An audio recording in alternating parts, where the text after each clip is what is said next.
Okay, on this video we're going to use a clean and fill kit similar to the Python. I actually have a Python that was cannibalized, but I'm using a waterbed fill and drain nozzle here. I think it's called a bell nozzle.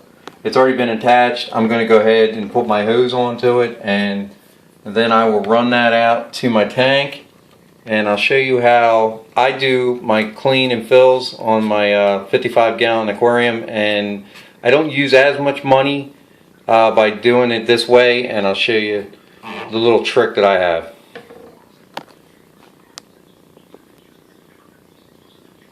Okay, so I've gone ahead and I've attached the hose.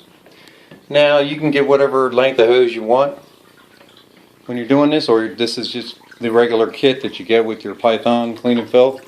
And this is a little trick. What I do is I get a regular like a potato chip bag clip, and I clip that to the side of my tank and drop the hose in there. You don't want to go all the way down, especially when you have sand, because it'll suck all that sand back, and then that's a pain in the neck to go ahead and clean up. So that's the first part of it. And what we'll do is go back here and we'll turn on the clean and fill, and I'll pull out the stopper so it won't break down. Now, because of the cost of electricity and all, you don't really want to use your hot water, because you're going to use that through your hot water tank. Will have to work extra harder. But see, I've got the reverse on the bell, and now we're pulling water and siphoning back. So I got the cold water going, and then, as you can see, you heard it change over. We're now siphoning out, and you can tell the color in the water is a little different because we're pulling the water back in the tank. Now this is the trick. Once you get your siphon established, you can go ahead and turn off your water there. As you can see, it's still siphoning. I'll pull that back again. This is my trick. It's got a pretty good siphoning going. You don't have to keep your cold water on if you don't want to, and waste your water, which is going to cost you in the long run for your bills. So once you get a good siphon going there, this is what I do. I take this off here. Oh, let's see if I got that now. Hard to do one-handed here. Go ahead and take this off. And as you can see, we're pulling a pretty good siphon there. It's still going. Go ahead and just pinch this off a little bit with your hand and pick it up right in the air. That'll keep that water in there, and you still got siphoning pressure. So we'll go ahead and do that. Mind my fingers here with the camera. I'll pull it back down again. And then just carry it over to your shower or your tub and lay it right there. Now, as you can see, the siphoning started right back over again.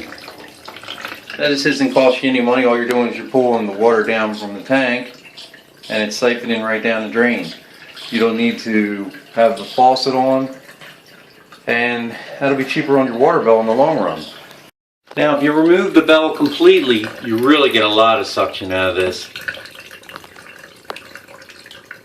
And then when you're done, just go ahead and put the bell back in place and put it back on the sink and put water back into your tank. We're still siphoning.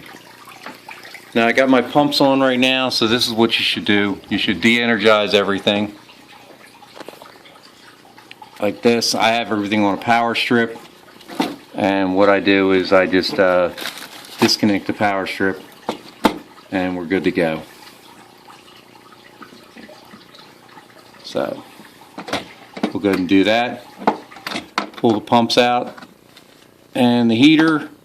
You don't want your heater on when you're doing the water change, because you'll crack it if it gets too cold, and then you put it back in cold water. These are actually my timers for LED lights and regular strip lighting. So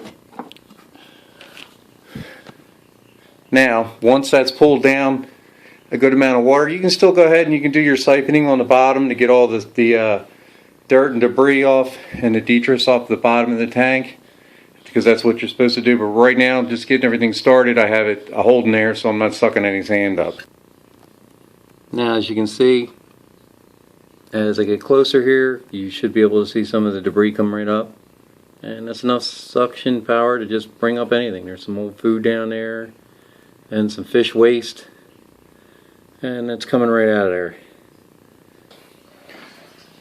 Now, of course, once this is down to a level that you feel comfortable with, then go ahead, put the bell right back onto the faucet, put it in reverse the bell, and you'll have your water going right back into the tank. Well, that's my tip. Hopefully it'll work out for you. Let me know, give me your feedback, and thanks for watching.